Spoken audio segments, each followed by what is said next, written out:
Last video में first 5 chapter की MCQ को हमने सॉल्व किया था और आज हम चैप्टर नंबर 6 से स्टार्ट करेंगे। क्वेश्चन नंबर 1 है find the value of tan inverse 2 in radian. आपने टेन इनवर्स 2 की वैल्यू फाइंड करनी है और रेडियन में फाइंड करनी है। तो सबसे पहले हम कैलकुलेटर पर टेन इनवर्स 2 की वैल्यू फाइंड कर लेते हैं। तो टेन इनवर्स की वैल्यू फाइंड करने के लिए सबसे पहले आपने शिफ्ट प्रेस करना है, उसके बाद 10 का बटन प्रेस करना है। स्क्रीन पर लिखा आएगा टेन इनवर्स और आपको चाहिए टेन इनवर्स 2, तो 2 प्रेस करें। तो इसका आंसर आ गया हमारे पास 63.43। ठीक है, तो यहाँ पर हम लिख देते हैं इसका आंसर आ गया 63.43 हमारे पास।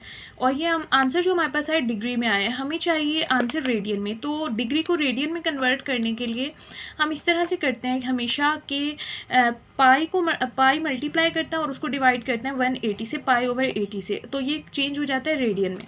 अब इसको सॉल्व करते हैं। 63.43 को पहले आपने पाई के साथ मल्टीप्लाई करना है और फिर 180 से डिवाइड करना है। ये हमारे पास आंसर आया था टेन इनवर्स 2 का। अब टेन इनवर्स 2 को आपने मल्टीप्लाई करना है पाई के साथ। शिफ्ट प्रेस करें और पाई का बटन प्रेस करें, तो यहाँ से हमारे पास आंसर आ गया और उसको डिवाइड कर दें आंसर को 180 के साथ।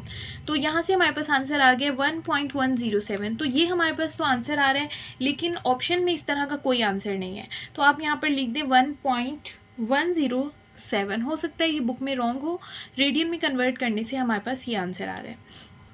उसके बाद देखिए पार्ट नंबर 2 है in a right angle the hypotenuse. यहाँ पर आपको हाइपोटीनियस बताया हुआ है 13 और एंगल बताया है 30 डिग्री। आपने यहाँ पर उसकी ऑपोजिट साइड फाइंड करनी है। तो हाइपोटीनियस की जो ऑपोजिट साइड होती है, देखिए इस तरह से ट्राइंगल होता है, ये हाइपोटीनियस होता है इस तरह से जो नॉन स्ट्रेट लाइन होती है, और जो हाइपोटीनियस के बिल्कुल सामने होता है ऑपोजिट साइड पर, वो परपेंडिकुलर होता है। इसका मतलब आपने परपेंडिकुलर फाइंड करना है और हाइपोटीनियस की वैल्यू दी हुई है और एंगल। तो यहाँ से देखिए हाइपोटीनियस हमें गिवन है 13 यूनिट और थीटा उन्होंने दिया 30 डिग्री। परपेंडिकुलर हमने फाइंड करना है। तो साइन थीटा का ऐसा फॉर्मूला होता है जिसमें हाइपोटीनियस और परपेंडिकुलर दोनों यूज़ होते हैं, इसी वजह से हमने साइन थीटा यूज़ किया। ठीक है, क्योंकि हमें हाइपोटीनियस दिया हुआ था और परपेंडिकुलर फाइंड करना था। साइन थीटा की जगह लिख देते हैं 30 और परपेंडिकुलर जो है वो हमने फाइंड करना है, और हाइपोटीनियस हमारे पास है 13। ठीक हो गया। साइन 30 की वैल्यू कैलकुलेटर से फाइंड कर लेनी है, वो आ जाएगी 0.5। और यहाँ पर जो 13 है इधर डिवाइड हो रहा है, दूसरी साइड पर आकर 0.5 से मल्टीप्लाई हो गया और इस साइड पर रह जाएगा परपेंडिकुलर। 13 को आपने 0.5 से मल्टीप्लाई करने से हमारे पास आंसर आ जाएगा 6.5 यूनिट्स, और यही हमारे पास इसका फाइनल आंसर है। तो यहाँ पर हम लिख देंगे 6.5 यूनिट हमारा आंसर है। उसके बाद देखें a person standing 50 metre away from a building. एक पर्सन जो है वो 50 मीटर फासले पर ठहरा है एक बिल्डिंग से, और एंगल जो है वो 45 डिग्री का है। आपने बिल्डिंग की हाइट मालूम करनी है, यानी बिल्डिंग कितनी ऊंची है। हम यहाँ से लेट कर लेते हैं। फॉर एग्जांपल यहाँ पर जो है वो पर्सन है और यहाँ पर बिल्डिंग है। ठीक हो गया, ये बिल्डिंग है हमारे पास और ये पर्सन है। तो पर्सन से बिल्डिंग तक का जो फासला है वो 50 मीटर है। और तो इस तरह से देखें हमने फाइंड करनी है हाइट ऑफ बिल्डिंग, ये हमने फाइंड करना है। इसको नाम हम दे देते हैं एज का। अगर इस डॉट को यहाँ से मिलाएं बिल्डिंग की हाइट से और ये, तो इस तरह से एक ट्राइंगल बन गया। हमने ये हाइट मालूम करनी है और ये बेस दी हुई है अगर हम ट्राइंगल की बात करें। ठीक हो गया। और एंगल उन्होंने बताया हुआ था एंगल ऑफ एलिवेशन उसको कहते हैं, जब आप नीचे से खड़े होकर किसी चीज़ को ऊपर की तरफ देखते हैं तो वो एंगल ऑफ एलिवेशन होता है, और वो हमारे पास है 45 डिग्री। तो अब आपको इसको हम बोलते हैं, जो आपने हाइट फाइंड करनी है इसको हम कहते हैं परपेंडिकुलर, और ये हमारे पास होता है बेस। तो अब हमने ऐसा फॉर्मूला यूज़ करना है साइन कॉज और टेन में से, जहाँ पर परपेंडिकुलर और बेस यूज़ होता हो। टेन थीटा की फॉर्मूला इस तरह से होता है कि उसमें आता है हमारे पास परपेंडिकुलर ओवर बेस। तो हम टेन थीटा का फॉर्मूला यूज़ करेंगे। यहाँ पर आ जाएगा 10 और थीटा की जगह आ जाएगा 45 डिग्री। परपेंडिकुलर की जगह हमने हाइट इसकी फाइंड करनी है तो एच लिख देते हैं, और बेस हमारे पास है 50। 1045 की वैल्यू फाइंड कर 1045 इक्वल होता है 1 के, और 50 जो है इस साइड पे डिवाइड हो रहा है, दूसरी साइड पर आकर मल्टीप्लाई हो जाएगा, यहाँ पर रह जाएगा एज। 50 को आप 1 से मल्टीप्लाई करें तो आंसर आ जाएगा 50 एज का। तो एज का हमारे पास आंसर आ गया 50 मीटर। तो बिल्डिंग की जो हाइट है वो 50 मीटर है, ऑप्शन नंबर ए। उसके बाद क्वेश्चन नंबर 4 में आपको एक फॉर्मूला दिया हुआ है second square theta minus 10 square theta. तो ये फॉर्मूला आपने एक्सरसाइज में भी देखा होगा। इसकी जनरल फॉर्म इस तरह से होती थी कि 1 + 10 स्क्वायर थीटा जो होता है वो इक्वल होता है सेकेंड स्क्वायर थीटा के। तो यहाँ पर हमें दिया हुआ है second square theta minus 10 square theta. तो देखें अगर इस 10 स्क्वायर थीटा को हम दूसरी साइड पर ले जाएं तो यहाँ पर सेकेंड स्क्वायर थीटा पहले से है और 10 स्क्वायर थीटा इस साइड पर आकर माइनस का हो जाएगा और इस साइड पे जस्ट रह जाएगा 1। तो second square theta minus ten square theta 1 के इक्वल होता है, ऑप्शन नंबर बी। उसके बाद देखिए क्वेश्चन नंबर 5 है, साइन थीटा की आपको वैल्यू दी हुई है 3/5 और ये एक एक्यूट एंगल है और आपने कॉस स्क्वायर थीटा की वैल्यू फाइंड करनी है। तो फॉर्मूला लिखते हैं, हमें फाइंड करनी है कॉस स्क्वायर थीटा की वैल्यू और कॉस स्क्वायर थीटा जो होता है वो इक्वल होता है 1 माइनस साइन स्क्वायर थीटा के। ठीक हो गया। तो देखिए यहाँ से cos square theta is equal to 1 minus sine theta की हमें वैल्यू गिवन है। साइन थीटा की वैल्यू है 3/5 और यहाँ पर है साइन थीटा का स्क्वायर, तो 3/5 का स्क्वायर आ जाएगा 1 माइनस 3 3 होता है 9, 5 का स्क्वायर लेंगे तो 5 मल्टीप्लाई बाय 5 हो जाएगा 25। यहाँ पर कोई वैल्यू नहीं फ्रैक्शन के नीचे तो हम खुद से 1 लिख सकते हैं। 25 और 1 का एलसीएम लेंगे तो आ जाएगा 25। अब आपने एलसीएम लेने के लिए 25 को जो है वो अंदर रखना है और इस 1 को बाहर रखना है। इन दोनों को डिवाइड करेंगे, 125 हो जाता है 25। यहाँ पर आगे 25, इस 25 को ऊपर वाली वैल्यू से मल्टीप्लाई करें, 25 1 हो जाएगा 25 माइनस। अब इस 25 को अंदर रखें और इस 25 को बाहर, तो 25 1 हो जाएगा 25। यहाँ पर आ गया 1 को 9 से मल्टीप्लाई करें तो आंसर आ जाएगा 9। अब 25 में से 9 को माइनस, तो यहाँ से आंसर आ जाएगा 16/25 और ये हमारे पास इसका आंसर है, ऑप्शन नंबर सी। उसके बाद देखिए 5π/24 रेडियन, इसको आपने डिग्री में चेंज करना है। तो देखिए ये आपको रेडियन में दिया हुआ है, रेडियन को डिग्री में चेंज करने के लिए उसका फॉर्मूला इस तरह से होता है कि जो क्वेश्चन आपको दिया वो आपने वो लिखना होता है और उसको मल्टीप्लाई कर देते हैं 180/π से, तो ये डिग्री में चेंज हो जाता है। पाई से पाई जो है वो कैंसिल हो जाएगा, 5 को आपने 180 से मल्टीप्लाई करना है, आंसर आ जाएगा मल्टीप्लाई करने से 900 और ओवर में है 24, इन दोनों को डिवाइड करेंगे, डिवाइड करने से आंसर आ जाएगा 37.5 और ये हमारे पास ऑप्शन नंबर बी है। उसके बाद देखें 292.5 डिग्री को रेडियन में चेंज कर, तो यहाँ पर आपको डिग्री गिवन है, डिग्री को आपने रेडियन में चेंज करना है। इसके लिए आपने क्वेश्चन को रीराइट करना है और उसको मल्टीप्लाई कर देना है π/180 के साथ और साथ में आ जाएगा रेडियन। जैसे ही हम π/180 से मल्टीप्लाई करेंगे तो डिग्री रेडियन में चेंज हो जाएगा। अब आप 292.5 को पाई से मल्टीप्लाई करें और 180 से सबसे पहले 292.5 को 180 से डिवाइड करते हैं, तो यहाँ पर आंसर आ जाएगा 1.625 इन दोनों को डिवाइड करने से और पाई जो है वो एज इट इज़ आ जाएगा और साथ में है रेडियन। तो देखते हैं इसका आंसर 1.625 पाई, तो ये ऑप्शन नंबर डी है और ये हमारा आंसर है। नेक्स्ट देखें, विच one of the following is a valid identity, वो कहते हैं कौन सा जो है वो करेक्ट आंसर है। अब देखें ये एक हमने फॉर्मूला पढ़ा था कि जब भी आप कॉस को जो है कॉस के साथ आप π/2 जो होता है वो 90 के इक्वल होता है, π/2 को माइनस करते हैं थीटा के साथ, ठीक है ना, तो कॉस जो होता है वो साइन में चेंज हो जाता है, टेन जो होता है वो कॉट में चेंज हो जाता है, सीकेंड जो होता है वो कोसीकेंड में चेंज हो जाता है। तो अब देखिए कॉस जो है आपको पता है साइन में चेंज होता है, तो बाकी अगर हम ऑप्शन देखें यहाँ पर कॉस है यहाँ पर कॉस है तो ये ऑप्शन नहीं हो सकता, यहाँ पर कॉस है यहाँ पर कोसीकेंट है तो ये भी नहीं हो सकता, कॉस सीकेंट है ये भी नहीं हो सकता। हमें पता है कॉस जो होता है वो साइन में चेंज होता है, तो इसका आंसर ऑप्शन नंबर ए होगा। उसके बाद साइन 60 की वैल्यू फाइंड करनी है आपने। जब मैंने आपको एक्सरसाइज सॉल्व करवाई थी तो ये टेबल मैंने जो है आपको पढ़ाई थी, तो वहाँ से आप देख सकते हैं साइन 60 की वैल्यू हमें क्या मिली, √3/2। उसके बाद देखिए लास्ट एमसीक्यू हमारे पास है कॉस स्क्वायर 100π, यहाँ पे है साइन स्क्वायर 100π। तो देखिए हमने एक फॉर्मूला पढ़ा था कि अगर कॉस का भी स्क्वायर हो और साइन का भी स्क्वायर हो और वो दोनों प्लस हो रहे हो और एंगल जो है वो सेम हो तो उसका आंसर जो है 1 के इक्वल आता है। मैं फॉर्मूला लिख देती हूँ, वो इस तरह से था कि cos square theta plus sine square theta is equal to 1। देखिए यहाँ पर कॉस का भी स्क्वायर है, साइन का भी स्क्वायर है और दरमियान में प्लस है और यहाँ पर भी थीटा है यहाँ पर भी थीटा है, तो सेम यहाँ पर है, यहाँ पर कॉस स्क्वायर है यहाँ पर साइन स्क्वायर है, प्लस हो रहे हैं और जो एंगल है वो दोनों का सेम है, तो ये फॉर्मूला होता है, ये इक्वल होता है 1 के। नेक्स्ट देखिए चैप्टर नंबर 7, वो कहते हैं the equation of straight line in slope intercept form. आपको पता है स्लोप इंटरसेप्ट फॉर्म की जो स्ट्रेट लाइन की इक्वेशन थी वो हमने पढ़ी थी पीछे, y = mx + c थी या c + mx, आप दोनों तरह से लिख सकते हैं, ऑप्शन नंबर सी। वो कहते हैं the gradient of 2 parallel line, gradient कहते हैं स्लोप को, ठीक है। अगर 2 लाइन्स पैरेलल हों तो उनका जो स्लोप होता है वो हमेशा क्या आता है, इक्वल आता है, ये हमने पढ़ा था, ठीक है। और उसके बाद उन्होंने कहा था इफ पैरेलल लाइन्स इस तरह से होती है ना, जो 2 लाइन्स आमने सामने हो, सेम हो उनकी डायरेक्शन, तो उसका जो स्लोप होता है वो बराबर होता है। इफ़ द प्रोडक्ट, प्रोडक्ट कहते हैं मल्टीप्लाई को, अगर हम मल्टीप्लाई करें, ग्रेडियंट कहते हैं स्लोप को, अगर हम स्लोप को मल्टीप्लाई करें, किसकी स्लोप को मल्टीप्लाई करें वो कहते हैं, तो हमारा आंसर -1 आता है। तो ये बात आपको पता होनी चाहिए, जब भी हमारे पास दो ऐसी लाइंस हो जो परपेंडिकुलर हो, यानी एक इस डायरेक्शन में और इस डायरेक्शन में हो, जब भी हम उनका स्लोप यानी m जब फाइंड करते हैं इस लाइन के लिए और इस लाइन के लिए, और इन दोनों को मल्टीप्लाई करें और हमारा आंसर -1 आ जाए, तो इसका मतलब वो लाइंस क्या होती हैं, परपेंडिकुलर होती हैं। उसके बाद देखें डिस्टेंस बिटवीन 2 पॉइंट्स P और Q, 2 पॉइंट्स दिए हुए, आपने डिस्टेंस फाइंड करना है। देखते हैं, तो ये दो हमें पॉइंट्स दिए हुए थे P एंड Q, और डिस्टेंस इस तरह से फाइंड करते हैं, x2 को माइनस करते हैं x1 में और उसका स्केयर लेते हैं, y2 माइनस y1 का स्केयर और ऊपर आता है स्केयर रूट। तो ये वाली वैल्यू जो होती है हमारे पास होती है x1, ये y1, ये वाली वैल्यू x2 और ये y2। तो इस फॉर्मूले में पुट कर देते हैं, x2 हमारे पास है 4 और x1 है हमारे पास 1, इन दोनों का आ जाएगा स्केयर।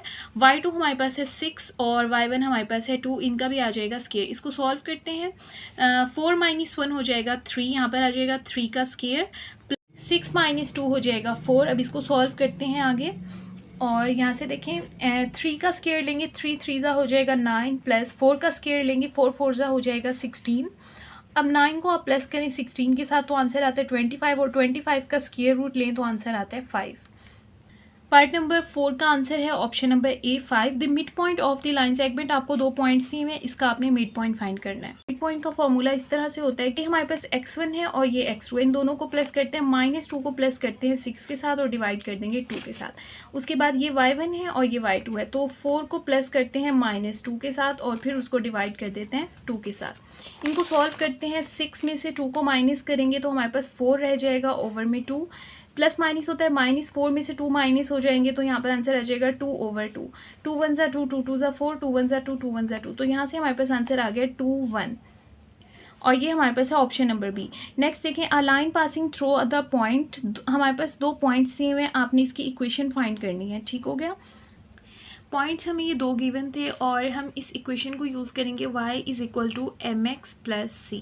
ठीक है, तो इसके लिए सबसे पहले तो हमें यहाँ से चाहिए m और यहाँ से चाहिए c की वैल्यू। तो m का फॉर्मूला इस तरह से होता है कि y2 - y1 over x2 - x1। अगर y2 y1 की बात करें तो ये देखें, यहाँ से ये x1 होगा और ये y1, ये x2 होगा और ये y2 होगा। तो इस फॉर्मूले में वैल्यू पुट कर देते हैं, y2 हमारे पास है 5 और y1 है 2, x2 हमारे पास है 4 और x1 हमारे पास है 1।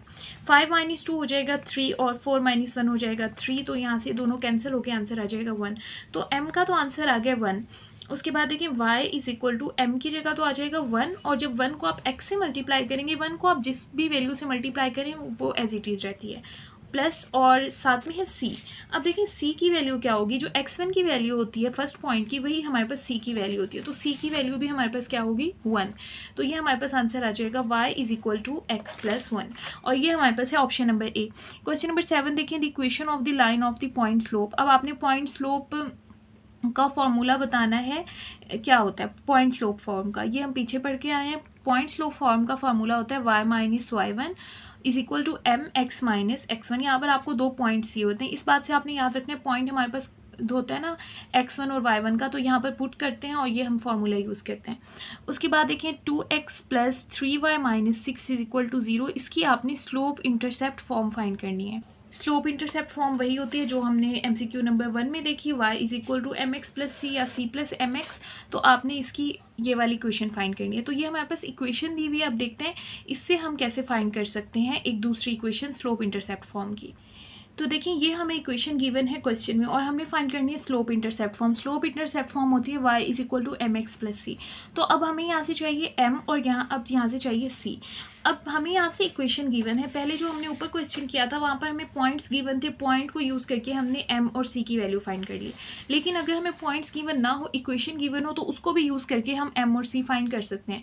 उसका फॉर्मूला डिफरेंट होगा, m जो इक्वल होता है -a/b के इक्वल होता है, और जो यहाँ पर c इक्वल होता है कॉन्स्टेंट, वो -c/b के इक्वल होता है। ठीक है, अब देखिए यहाँ से जो है ना, इनका नाम लेते हैं, इनकी वैल्यूज़ को। ये देखिए, फर्स्ट वैल्यू 2 है, ये a के इक्वल है, 3 जो है वो b के इक्वल है, और -6 जो है वो c के इक्वल है। तो यहाँ पर वैल्यूज़ लिख देते हैं। m का आंसर हमने फाइंड करना है, वो है माइनस खुद से लगाएंगे, a की वैल्यू क्या है 2 और b की वैल्यू क्या है 3, तो ये आ जाएगी। उसके बाद c फाइंड करना है, c की वैल्यू में लिखना है -c, -1 पहले से है और एक c के साथ है, तो यहाँ पर हो जाएगा -6 ओवर बी लिखना है, बी की वैल्यू है 3, तो यहाँ पे आंसर आ जाएगा माइनस माइनस प्लस 6/3, 3 1 ज़ा 3, 3 2 ज़ा 6। तो यहाँ से सी का जो आंसर है वो हमारे पास आ गया 2 और एम का आंसर आ गया -2/3।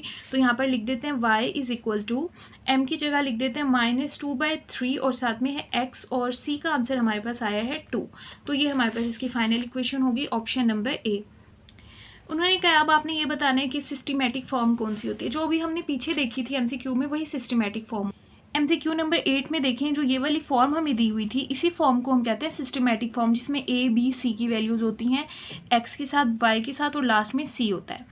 तो यहाँ से अगर आप देखें A X plus B Y plus C, तो ये हमारे पास होती है systematic form, option number C. The equation of the line in normal form, normal form की इक्वेशन जो होती है वो ऑप्शन नंबर डी ये वाला होता है। बुक के पेज नंबर 135 पर गिवन है, देखिए नॉर्मल फॉर्म ऑफ इक्वेशन जो होती है वो होती है x cos alpha y sin alpha is equal to P. वही इन्होंने पूछे कि नॉर्मल फॉर्म क्या है, तो इसका आंसर यही होगा ऑप्शन नंबर डी।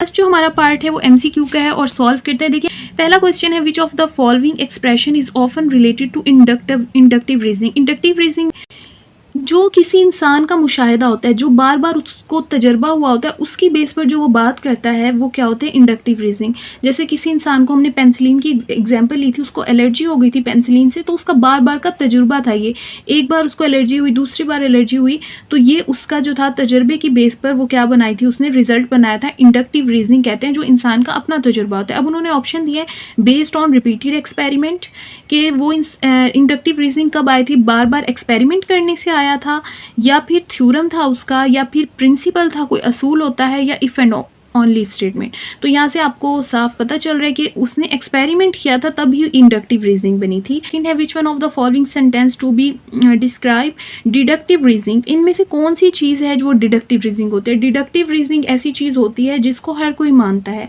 यानी ऐसा ट्रूथ होता है, जैसे मैंने आपको एग्जाम्पल दी कि हर इंसान ने जो है वो मरना है, हर इंसान को मौत आएगी, तो ऐसी चीज़ है जिसको हर कोई मानता है, एक जाना माना सच होता है ये। अब देखिए यहाँ पर हमें ऑप्शन ए में दिया हुआ है general conclusion from limited number of observation, यानी कुछ लोगों का मुशाहिदा होता है, ऐसा नहीं है डिडक्टिव रीजनिंग को हर कोई मानता है, वो कुछ लोगों का मुशाहिदा नहीं होता। बेस्ड ऑन रिपीटेड एक्सपेरिमेंट, उस पर हम कोई एक्सपेरिमेंट नहीं करते, वो ऐसी बात होती है जिसको सब मानते हैं, तो ये भी नहीं होता। Based on unit information that are accurate, हम वहाँ से इन्फॉर्मेशन भी नहीं लेते और ये देखते हैं कि ये ठीक है या नहीं, तो ये भी नहीं है। उसके बाद लास्ट है ड्रॉ अ कंक्लूजन, हम रिजल्ट निकालते हैं from a well non fact, एक जाने माने सच से। लास्ट वाला ऑप्शन होगा। पार्ट नंबर 3 हमारे पास है which one of the following statement is true, इनमें से कौन सी स्टेटमेंट ट्रू है। तो देखिए set of integer is finite, वो कहते हैं इंटीजर का सेट जो होता है वो महदूद होता है, और आपको पता है काउंटिंग महदूद नहीं होती, सो ऑन जाती है, तो ये रॉन्ग है। उसके बाद वो कहते हैं जो क्वाड्रिलेटर के एंगल होते हैं उसका सम 180 होता है, और आपको पता है 180 उसका एंगल का सम नहीं होता, तो ये भी रॉन्ग है। उसके बाद वो कहते हैं 22/7 जो है वो इरेशनल, क्यू डैश जो है वो इरेशनल को शो करता है, और हमने फर्स्ट चैप्टर में रेशनल और इरेशनल को डिटेल से पढ़ा था। जो नंबर हम फ्रैक्शन की फॉर्म में लिख सकते हैं वो रेशनल होते हैं, इरेशनल नहीं होते। वो कहते हैं 22/7 जो है वो इज़ नॉट इरेशनल, वो इरेशनल नहीं है, तो ये हमारा आंसर जो है वो करेक्ट होगा। ठीक है। उसके बाद देखिए part number 4 which of the following statement is the best represent the negation. Negation आपने पढ़ा था, निगेशन जो थी, निगेशन का साइन किस तरह से था, इस तरह से था निगेशन का साइन। और निगेशन का हमारे पास मतलब क्या था कि हमने किसी चीज़ की नफ़ी करनी होती है, उसको नॉट करना होता है। तो ये द स्टोव इज़ बर्निंग, चूल्हा जल रहा है, तो इसकी निगेशन क्या होगी, the stove is not burning, चूल्हा नहीं जल रहा है, इसका यही ऑप्शन होगा आंसर। उसके बाद एमसीक्यूज नंबर 5 देखें, the conjunction of the two statement. Conjunction क्या था हमारे पास, मैं आपको दोबारा बता देती हूँ।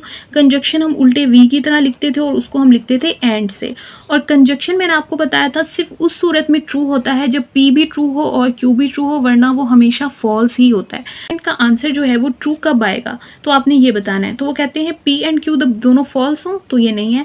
जब पी एंड क्यू दोनों ट्रू हों तब ही कंजक्शन का आंसर क्या आता है, ट्रू आता है। ठीक है, तो ये वाला ऑप्शन होगा इसका। A conditional regarded as false only when. लेकिन कंडीशनल सेंटेंस इस तरह से था ना, इम्प्लाइज वाला जो था, इसमें जो पी होता है उसको हम कहते थे एंटीसीडेंट, जो स्टेटमेंट होती है, और जो दूसरी स्टेटमेंट होती है उसको हम कहते हैं कॉन्सिक्वेंट। तो उन्होंने कहा है कि फॉल्स कब होता है, मैंने कहा था कि एंटीसीडेंट इज ट्रू, एंटीसीडेंट क्या है, ट्रू, और कॉन्सिक्वेंट क्या हो जाए, फॉल्स हो जाए, तो हमारा आंसर क्या आएगा, फॉल्स आएगा, तो इसका ऑप्शन ए होगा। उसके बाद देखिए कॉन्ट्रा पॉजिटिव होता है वो इन्वर्स और कन्वर्स को मिलाकर बनता है। सबसे पहले कॉन्ट्रा पॉजिटिव में हम जगह चेंज करते हैं। यहाँ पर है P, यहाँ पर है Q। देखिए P जो है वो पहले आ जाएगा और Q जो है वो बाद में आ जाएगा। उसके बाद इनके ऊपर हमने निगेशन अगर लगी होती है तो हटा देनी होती है, अगर नहीं लगी होती है तो लगा देनी होती है। तो इनके ऊपर हम दोनों के ऊपर निगेशन लगा देंगे। अब देखिए ये वाला आंसर हमारे पास पार्ट नंबर C वाला बन रहा है। Every integer greater than 2 is the sum of 2 prime number. हम अभी पढ़कर आए हैं, यही वाली एग्जांपल मैंने आपको बताई है कि वो कहते हैं जो 2 से तमाम बड़े प्राइम इवन नंबर हैं उनको वो जो है वो इस तरह से बनते हैं कि अगर हम 2 प्राइम नंबर्स को क्या करें, उनको प्लस करने से वो बनते हैं। तो ये हमारे पास क्या है, कंजक्चर है। ये ट्रू भी हो सकता है, ये फॉल्स भी हो सकता है। अभी तक ये बात प्रूफ नहीं हुई है। उसके बाद देखिए वो कहते हैं the straight line can be drawn between any 2 point. कोई भी 2 पॉइंट्स हो हमारे पास, उनको हम मिलाकर एक लाइन बना सकते हैं। तो ये चीज़ एक वेल नोन फैक्ट है, आपको इसको प्रूफ करने की ज़रूरत नहीं है, ये बात हर कोई मानेगा। और ये हमारे पास क्या होती है, एक्सियम, ऐसी चीज़ जिसको हमें प्रूफ करने की भी ज़रूरत नहीं होती। और लास्ट में हमारे पास है the sum of interior angle of 180। वो कहते हैं ट्राइंगल के जो एंगल्स होते हैं वो टोटल होते हैं 180 डिग्री। तो ये हम थ्योरम के ज़रिए प्रूफ कर सकते हैं और जो चीज़ हम प्रूफ कर सकते हैं उसको हम कहते हैं थ्योरम। ये उसके बाद स्टार्ट करते हैं चैप्टर नंबर 9। चैप्टर नंबर 9 में देखिए वो कहते हैं इफ़ 2 पॉलीगॉन आर सिमिलर। अगर हमें 2 डायग्राम्स दी हुई हूँ वो सिमिलर है, क्योंकि 9 चैप्टर में आपने सिमिलर फिगर्स पढ़ी थी जिनकी शेप तो एक जैसी होती है लेकिन साइज़ जो होते हैं वो डिफरेंट होते हैं। तो ऐसा होता है कि उनमें आपने पढ़ा था कि उनका एरिया जो होता है वो तो डिफरेंट होता है, इक्वल नहीं हो सकता, क्योंकि शेप एक छोटी हो सकती है एक बड़ी हो सकती है। वॉल्यूम भी डिफरेंट होता है, इक्वल नहीं होता, और उनकी साइड्स भी छोटी बड़ी होती हैं, इक्वल नहीं होती। तो उनके जो एंगल्स होते हैं ना, क्रॉसपॉन्डिंग एंगल्स, वही सेम होते हैं। ये हमने इसकी डेफिनेशन में भी देखा था कि पॉलीगॉन, सिमिलर पॉलीगॉन की डेफिनेशन ही यही होती है कि उनके एंगल्स जो होते हैं वो इक्वल होते हैं। उसके बाद देखिए द रेशो ऑफ एरिया। आपने फार्मूलाज पढ़े थे डिफरेंट, हमने एक फार्मूला पढ़ा था वो इस तरह से था कि एरिया जो होता है वो A1 ओवर A2, यानी एरिया जो होता है वो इक्वल होता है L1 ओवर L2 के स्केयर के, ठीक है। यानी कि जो एरिया होता है अगर आप लेंथ का स्केयर लें तो वो इसके इक्वल होता है। तो वही उन्होंने पूछा दी रेशो ऑफ एरिया। अगर एरिया का रेशो ले, रेशो कहते हैं डिवाइड करने को, अगर हम एरिया को डिवाइड करें 2 फिगर्स की A1 और A2 तो वो इक्वल होता है square of the ratio of their corresponding sides. उसकी साइड्स की लेंथ क्या होगी, L1 और L2, और उसका हम क्या लेते हैं, स्केयर लेते हैं। फॉर्मूले में स्केयर आता है, ना ही फॉर्मूले में क्यूब आता है, ठीक है ना। तो ये वाला इसका आंसर होगा ऑप्शन नंबर बी। उसके बाद क्वेश्चन नंबर 3 देखें। वॉल्यूम जो है आपको गिवन है दोनों फिगर्स का, ये हमारे पास V1 होगा और ये V2, दो हमें वॉल्यूम गिवन है और आपने उनकी हाइट्स फाइंड करनी है। तो यहाँ पर हमें वॉल्यूम V1 और V2 गिवन था और वॉल्यूम हमने हाइट फाइंड करनी है। तो फार्मूला जब वॉल्यूम आ जाता है तो यहाँ पर क्यूब आता है और हमने हाइट फाइंड करनी है H1 एंड H2। तो वॉल्यूम का वैल्यू लिख देते हैं। V1 की वैल्यू है 125 और V2 हमारे पास है 27। यहाँ से देखिए यहाँ पर है H1 और H2 आपने फाइंड करना है, ठीक हो गया। अब हमें यहाँ से जस्ट H1 और H2 की वैल्यू चाहिए, ये 3 नहीं चाहिए। इस 3 को हमने यहाँ से रिमूव करना है। इस 3 को रिमूव करने के लिए हम यहाँ से क्यूब रूट लगाएंगे। ये क्यूब रूट होता है, ऐसे स्क्वायर रूट की तरह होता है, लेकिन यहाँ पर 3 लिखा होता है इसलिए क्यूब रूट होता है। तो ये मैथ का रूल होता है, अगर आप एक साइड पर कोई चीज़ अप्लाई करते हैं तो आपको दोनों साइड पर अप्लाई करनी होती है। तो यहाँ से तो ये क्यूब जो है वो क्यूब रूट से हो जाएगा कैंसिल, और हमें यही चाहिए था कि क्यूब खत्म हो जाए, यहाँ से आ जाएगा H1 ओवर H2। अब यहाँ पर क्यूब आ गया, तो क्यूब को ख़त्म किस तरह से करेंगे, आपने इन दोनों का एलसीएम लेना है। 125 का एलसीएम लेते हैं। 5 2 ज़ा 10, 2 कैरी आ जाएगा, 5 5 ज़ा 25, 5 5 ज़ा 25 एंड 5 5 ज़ा 20, 5 1 ज़ा 5, ठीक है। और यहाँ पर आ जाएगा 27 का एलसीएम। 3 9 ज़ा 27, 3 3 ज़ा 9, 3 1 ज़ा 3। तो 125 की जगह आ गया 5 3 टाइम्स और 27 की जगह आ गया 3 मरतबा, ठीक है। 25 की जगह हम लिख देंगे 5 की पावर 3 और 27 की जगह हम लिख देंगे 3 की पावर 3, और यहाँ पर है क्यूब रूट, ठीक है। देखिए यहाँ पर भी पावर 3 है, यहाँ पर भी पावर 3 है। आप अगर इस पावर 3 को दोनों के साथ कंबाइन करके ऊपर लिख दें और बाहर भी है क्यूब रूट, तो इस क्यूब से क्यूब रूट जो है वो कैंसिल हो जाएगा और H1 और H2 का हमारे पास आंसर आ जाएगा 5/3। रेशो में लिखेंगे तो आ जाएगा 5/3, क्योंकि डिवाइड का मतलब रेशो ही होता है। The exterior angle of the regular pentagon, बाहर का जो एंगल है वो पेंटागन का वो कितना है। अब देखिए टोटल एंगल जो होता है वो 360 का होता है और पेंटागन जो होती है उसकी टोटल साइड्स होती हैं 5। तो अब आपने क्या करना है, टोटल एंगल को 5 से डिवाइड कर देना है। 360 को जो आप 5 से डिवाइड करेंगे तो 72 आंसर आ जाएगा। उसके बाद देखिए अब पैरेललोग्राम, हमारे पास पैरेललोग्राम है, 2 पैरेललोग्राम है, एक का एरिया है ये और दूसरी का एरिया ये है। तो ये दो एरियाज हमें दिए हुए, और if the side of the smaller parallelogram, जो छोटा पैरेललोग्राम है ये ऊपर वाला 64 वाला छोटा होगा, 144 वाला बड़ा, तो उसका जो हमारे पास साइड की लेंथ है वो है 8 सेंटीमीटर। आपने जो बड़े वाला जो पैरेललोग्राम है उसकी साइड्स की लेंथ बतानी है।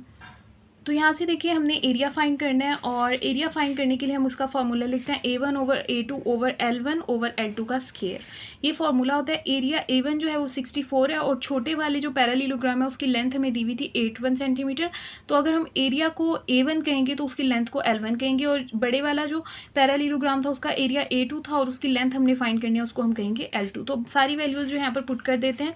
A1 की जो वैल्यू हमारे पास है वो है 64 और A2 की वैल्यू है 144, और यहाँ से L1 की वैल्यू है 8 और L2 हमने फाइंड करना है, और इसका यहाँ से आ जाएगा स्क्वायर। ठीक हो गया। तो यहाँ से आ गया 64 एज इट इज़ आ गया, और यहाँ से है 144 इज इक्वल टू, यहाँ से 8 का स्क्वायर लेंगे, 8 8 जा हो जाता है 64, और यहाँ पर आ जाएगा L2 का स्क्वायर। ठीक है ना, सेपरेट लगा दिया, 8 के साथ अलग स्क्वायर और L2 के साथ अलग।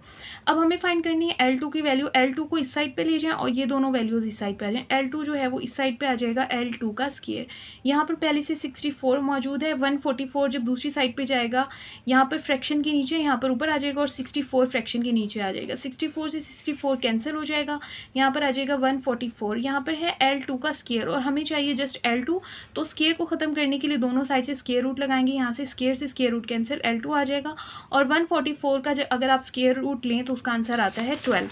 तो हमारे पास यहाँ से इसका आंसर आ गया 12 सेंटीमीटर।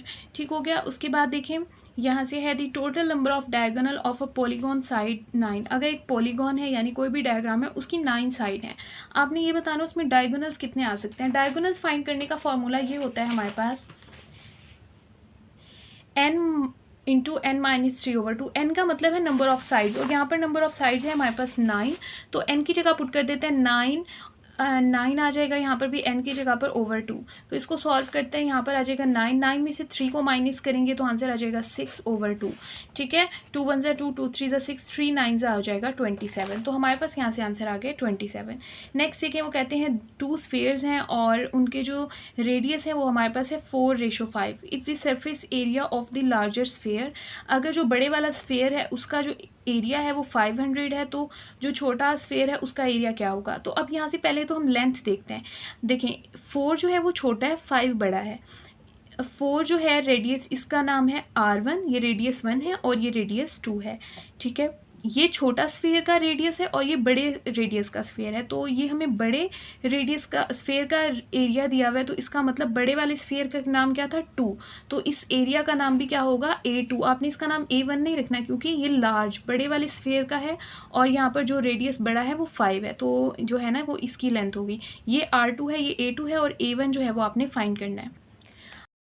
तो यहाँ से देखिए R1 और R2 की जो रेशो हमें दी थी वो थी 4:5, तो हम उसको लिख देंगे 4/5 का स्क्वायर। A1 जो है वो हमने फाइंड करना है और A2 की वैल्यू है 500। ठीक हो गया। तो सबसे पहले इसका स्क्वायर लेंगे, 4 4 हो जाएगा 16, 5 5 25।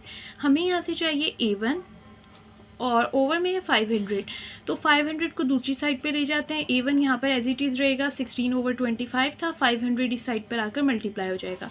16 को 500 से मल्टीप्लाई कर आंसर आ जाएगा 8000, और 8000 को 25 से डिवाइड करें तो हमारे पास आंसर आ जाएगा 320। ऑप्शन नंबर बी जो है वो इसका आंसर है। उसके बाद देखें क्वेश्चन नंबर 8 है, a regular polygon has exterior angle. एक पॉलीगॉन है उसका एक एंगल है 30 डिग्री का एक्सटीरियर एंगल, तो आपने ये बताना है कि उसमें कितने डायगोनल्स बनेंगे। तो डायगोनल्स का जो फॉर्मूला था हमने ये वाला पढ़ा पहले, n इंटू n-3/2। तो यहाँ पर ये डायगोनल का फॉर्मूला है, तो इसके लिए हमें ज़रूरी होता है हमें नंबर ऑफ़ साइड्स बताओ। तो सबसे पहले हम इस एंगल को यूज़ करके नंबर ऑफ़ साइड्स फाइंड करेंगे। वो इस तरह से फाइंड करेंगे, जो आपको एंगल दिया हुआ है, टोटल एंगल आपको पता है 360 होता है, तो 360 को आप 30 से डिवाइड कर दें तो हमारे पास आंसर आ जाएगा 12। अब ये आपको नंबर ऑफ़ साइड्स मिल गई हैं। अब आप इसको 12 को डायगोनल वाले फार्मूला में लिखेंगे, वो हमारे पास था n इंटू n-3/2। तो हमारे पास n का आंसर क्या आया है 12 इंटू 12 - 3/2। ठीक है, 12 एज इट इज़ आ जाएगा, 12 - 3 करेंगे तो यहाँ पे आंसर आ जाएगा 9/2। 2 1 2 2 6 12, 6 को 9 से मल्टीप्लाई तो आंसर आ जाएगा 54। तो हमारे पास आंसर आया है 54, ऑप्शन नंबर ए। उसके बाद देखें question number 9, if in a regular hexagon the ratio of the length of the diagonal to the side of its length is. तो जो रेशो आपने फाइंड करनी है लेंथ ऑफ डायगोनल की लेंथ की और उसकी साइड की लेंथ की। तो जो डायगोनल की लेंथ होती है वो डबल होती है उसकी साइड की लेंथ से। तो इसका मतलब ये है कि अगर लेंथ हमारे पास 1 है तो उसकी डायगोनल की लेंथ क्या होगी, डबल होगी, यानी 2 होगी। तो इसकी लेंथ क्या है 2 और इसकी 1, तो इसका आंसर होगा 2:1। MCQ नंबर 10 देखिए, यहाँ पर एक रेगुलर पॉलीगॉन है और उसका इंटीरियर एंगल है 165 डिग्री। अब आपने ये बताना है उसकी साइड्स कितनी होंगी। ठीक है, तो साइड्स फाइंड करने के लिए हम इंटीरियर एंगल का फॉर्मूला लिखेंगे। इंटीरियर एंगल का फॉर्मूला इस तरह से होता है हमारे पास, ये इंटीरियर एंगल का formula n-2 multiply by 180 divide by n।